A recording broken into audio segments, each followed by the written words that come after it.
ప్రభువైన యేసుక్రీస్తు వారి అతి శ్రేష్టమైన నామంలో అందరికీ ప్రైజ్ ద లార్డ్. ఈరోజు దేవుని వాక్యము, యెహోవానైన నేను మాట ఇచ్చి ఉన్నాను, నేను దాన్ని నెరవేర్తును. యెహెజ్కేలు గ్రంథము 36వ అధ్యాయము 36వ వచనం. అవునండి, దేవుడిచ్చిన ప్రతి మాట కూడా నెరవేర్చబడుతుంది. ఇది దేవుడి మాట.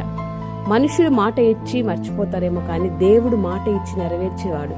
భూమి ఆకాశములు గతించినా గతించును గాని నా నోట నుండి వచ్చిన మాట పొల్లు కూడా తప్పిపోదు అంటాడు.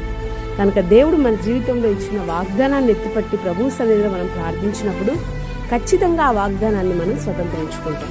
కనుక వాగ్దానం తీసుకొని విడిచిపెట్టే వారం కాకుండా వాగ్దానాన్ని ఎత్తిపట్టి ప్రభు సన్నిధిలో ప్రార్థించి ఆ వాగ్దాన ఫలం మనం పొందుకునే వారంగా ఉండాలి. అలాంటి ఆత్మీయమైన స్థితి, అలాంటి అనుభవము మనందరికీ దేవుడు దయచేయునుగాక. వాగ్దానములను స్వతంత్రించుకుని మనం దీవించబడుదుముగాక. దేవుడి మాటలు దీవించునుగాక.